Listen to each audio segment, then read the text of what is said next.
It was 6 a.m. in a small town in Pennsylvania. A rooster crowed loudly, its voice bouncing off the wooden walls of a modest farmhouse.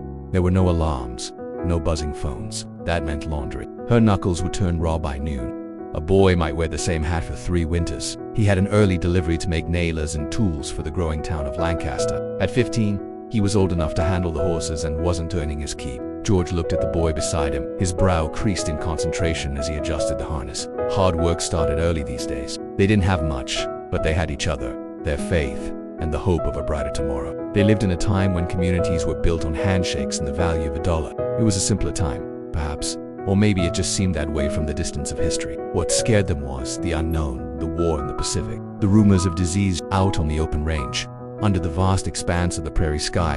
And so when the news did come, it was a shock. Newspapers, small and creased, carried stories of battles and casualties. The names were a jumble, but the faces behind them were clear as day. Young men from Kansas, from Pennsylvania, from Maine, all gone in an instant. On that day, grief echoed across the miles, uniting 2 grieving families, 2 grieving nations in a silent, somber bond. These were the qualities that had brought their ancestors to these shores, and they were the qualities that were sustaining them through these dark times. It was a world that was both familiar and strange. Life went on, the seasons changed, the years rolled by, each bringing its own set of challenges and triumphs. He was a volunteer, driven by a sense of duty and a thirst for adventure. But as the sun set over the horizon, painting the sky in hues of orange and purple, he couldn't help it was their America, but feel a pang of longing for the comfort of home, for the warmth of Sarah's embrace, and death the fear that their love would be tested not just by distance, but by the horrors of war. All the boys wanted to be blacksmiths, just like their fathers. But George knew that not all of them would follow in his footsteps. For here in this humble laundry room, amidst the smell of fresh laundry, Jacob was going off to fight in the Philippine-American War. The letter was official, bearing the seal of the U.S. government. Her son, John, stood by the window, his gaze fixed on the horizon, his young mind grappling with the enormity of the words. "He's dead," he whispered, more to himself than to his mother. The world seemed to tilt on its axis, and the steady rhythm of life on the farm faltered. Inside, the stark black ink spelled out the grim reality, a quiet strength that transcended the hardships of their daily lives. William was dead, killed in action on December 2nd, but if not, he would be considered missing, presumed dead. He adjusted his uniform, his face grave. Sarah took his calloused hands in hers, her fingers tracing the lines etched by hard work and worry. And the clatter of the mangle, there was a quiet dignity. The weight of loss settled over the farm like a shroud, muffling the songs of the birds, the murmur of the creek, the whisper of the wind. In the silence of their grief, the Campbells were not alone.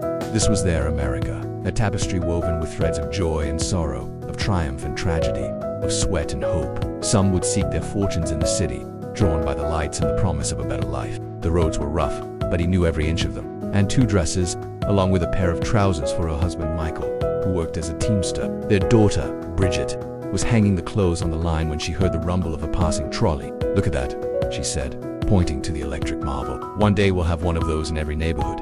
Mrs. O'Leary sighed. "One day, maybe, but right now, we have to worry about making ends meet." She turned back to her laundry, her hands moving deftly, sorting, mending, preparing. It was a never-ending cycle, like the seasons, like life itself.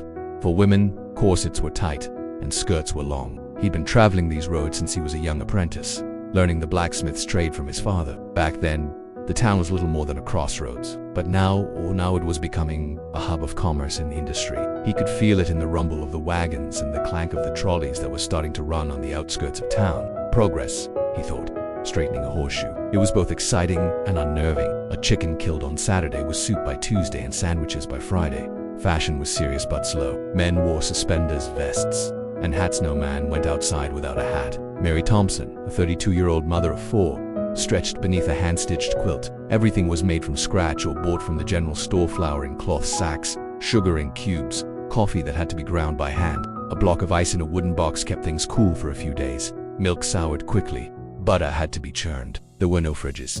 Food couldn't be wasted. She wore a linen nightgown, her long hair braided in preparation for the day. It was a Monday. Outside, her husband George, a blacksmith, was already up, drawing cold water from the well. Water had to be carried into the house by hand. Most homes didn't have indoor plumbing, not even in the cities. The rich might afford hand-pumped basins in bathrooms, but for most, a tin basin and soap bar did the job. The air smelled of dew and wood smoke. Fried eggs, cornmeal mush, maybe biscuits if there was enough lard. There were no supermarkets, no frozen waffles.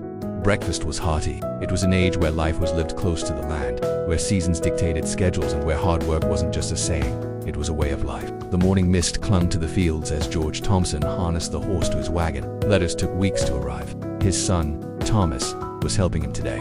In the city, Mrs. O'Leary hung out the laundry, 3 shirts for these families and millions like them. Life was a rhythm of chores and commerce, of sweat and toil. Their world was changing rapidly, and yet there was a timeless quality to it too. Across the country, in a small prairie town in Kansas, Sarah and Jacob Reed were saying their goodbyes. Life on the prairie was hard as Jacob rode away on his horse, the wind whipping through his hair.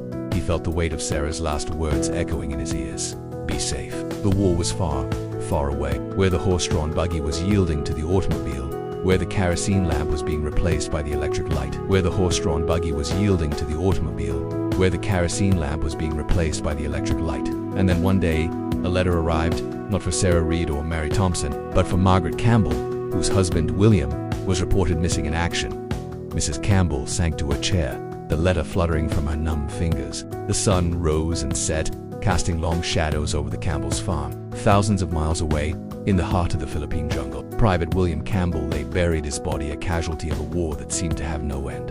The world was full of hardships and heartbreaks, yes, but it was also full of resilience and it was a world on the cusp of change, where the old ways were giving way to new ideas. In the end, it was a world that was very much their own, a world shaped by their hopes and dreams, their struggles and sacrifices, their joys and sorrows. By the early years of the 20th century, the scent of coal smoke still hung in the air of growing cities like Chicago, Detroit, and Pittsburgh. America, while still rural at heart, had its heartbeat shifting into brick factories and cobbled streets. Only the wealthy owned cars, loud, awkward machines that made pedestrians nervous. Most Americans still walked or took streets. The clang of tools echoed off the brick walls as men and women bent over their tasks, their movements precise and practiced. The rhythm of production dictated their days, their lives. The hands that once tilled the soil now manipulated levers, cranked handles, and tended to machines that seemed almost alive with their hissing and clanking. Girls worked in garment factories, stitching clothes for hours on end, saving every coin. Their lives were governed by the seasons, planting in the spring, harvesting in the fall, with long, hot summers and cold winters in between. Their fashion rarely changed. Men wore flannel shirts, suspenders, and wide-brimmed hats to shield their faces from the sun. Women wore long skirts and aprons, their hair neatly pinned up to keep it out of the flour and suds. Life was simpler then, harder, too. Families dreamed not of riches but of simple respect. A small home, a clean table, shoes without holes. In 1908, a film called The Adventures of Dali by D.W. Griffith hinted at a coming revolution cinema, and cinema offered just that, all for the price of a cup of coffee. The old ways of life were disappearing, but the new world wasn't fully formed yet. In the wide open spaces of the Midwest and South, farmers lived close to the land, their lives dictated by the seasons, their spirits unbroken by the challenges they faced. It was a time of transition, a melting pot of cultures and dreams, of ambition and hardship, of old-world traditions and newfound freedoms. These small theaters were the precursors to Hollywood's future, where stars would become larger than life, and celluloid dreams would transport audiences to distant lands and times. People began crowding into small Nickelodeons, paying 5 cents to see flickering images tell stories. The textile industry boomed, churning out fabrics that clothed the nation and beyond. Miners braved dangerous conditions to extract coal and iron ore, their efforts hidden from view, yet crucial to the nation's growth. Steel and iron industries rose, providing the materials for soaring skyscrapers and sturdy bridges.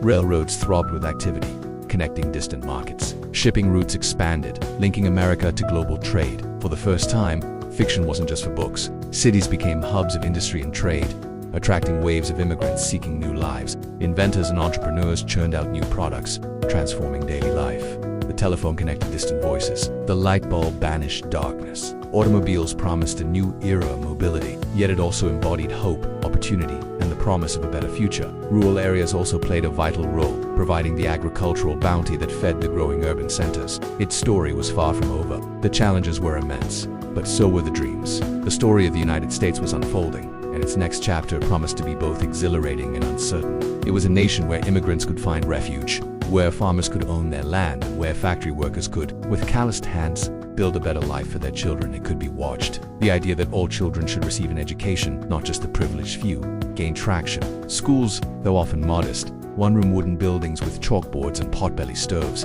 provided a foundation for upward mobility. Sunday was a sacred time, a break from the week's toil. Church on Sunday was a must, a chance to rest not just the body but the soul as well, followed by leisurely meals and the comforting routines of family life. It was a complex, interconnected system, laying the foundation for the nation's rise to global prominence. Working conditions were often perilous and wages barely covered the cost of living. Child labor laws were absent and the gap between the rich and poor was widening. For many, it was the highlight of the week. They clung to these dreams like life rafts in a sea of hardship. Back east, cities like New York and Boston were transforming. The clang of tools echoed off the brick walls as men and women bent over their tasks, their movements precise and practiced. The rhythm of production dictated their days, their lives. The hands that once tilled the soil now manipulated levers, cranked handles, and tended to machines that seemed almost alive with their hissing and clanking. On the world stage, America was flexing its muscles, asserting itself, no longer content to be a bystander. Skyscrapers had begun to claw at the sky,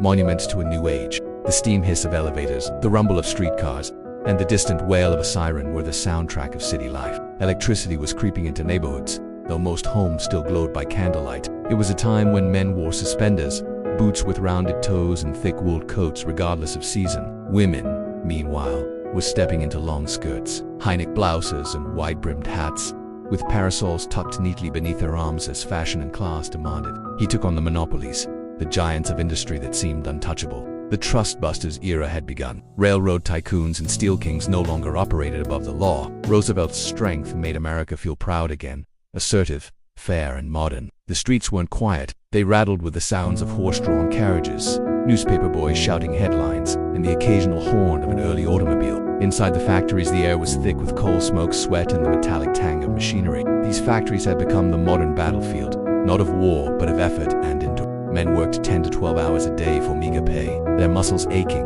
their eyes burning from the dim oil lamp lighting. Children as young as 10, with small hands perfect for cleaning machines, were expected to labor without complaint. Injuries were common, the cost of doing business. A finger lost to a machine meant unemployment, and unemployment meant hunger. This was the cost of chasing the American dream. Yet that dream grew stronger. Immigrants were arriving by the shipload. Italians, Polish, Greeks, and Jews, all with hope in their eyes. Ellis Island saw thousands every day. With their bags, accents, and heavy eyes, they blended into the American machine, often starting at the bottom. They lived in dark, dank tenements with leaky roofs and no sanitation, sharing cramped rooms with families from Ireland and China, all speaking different languages, yet united in their hopes and fears. Still, ambition stirred in those dark corridors. Boys sold newspapers at dawn, learning to read and write English by night. Back in the countryside, America looked very different. Farmers in Iowa or Kansas didn't feel the rush of industrialism just yet. Days stretched long and hot, interrupted only by the chime of a midday bell, when work stopped for a cool drink of water and a breather,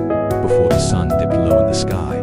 Meanwhile, the world was changing in ways they couldn't quite see yet. The Panama Canal was underway, a monumental feat of engineering, a new pathway for trade and travel between the oceans. And then there was the White House. Inside its grand halls, President Theodore Roosevelt was reshaping how government should look at power.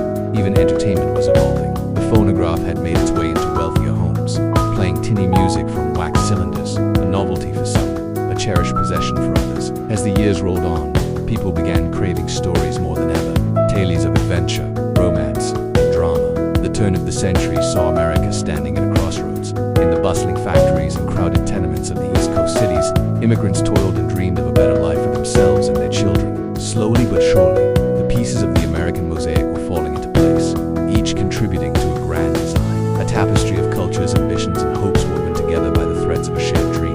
The air was thick with coal smoke, sweat, and the metallic temps of machinery. These factories were the heartbeats of the Industrial Revolution, where raw materials transformed into finished goods, fueling the engine of a growing nation. Then one industry was manufacturing, producing everything from textiles to... Then there was mining, digging deep into the earth to extract the resources that powered the factories. Lastly, there was transportation, the arteries and veins of commerce, carrying goods and people across the land. Each industry relied on the other, forming a web of economic activity that was reshaping the nation. As the sun set over the horizon, casting long shadows across the factory floors and farmlands, the American economy hummed with energy. But amidst this industrial crescendo, there was an undercurrent of unease. Despite the hardships, a spirit of innovation and ambition thrived. Education, too, underwent a shift. with social issues, economic disparities, and the challenges of rapid industrialization. As the sun set on the first two chapters of the 20th century, America stood poised on the brink of greatness, and so the American journey continued, a tapestry woven with threads of ambition, hardship, innovation, and resilience.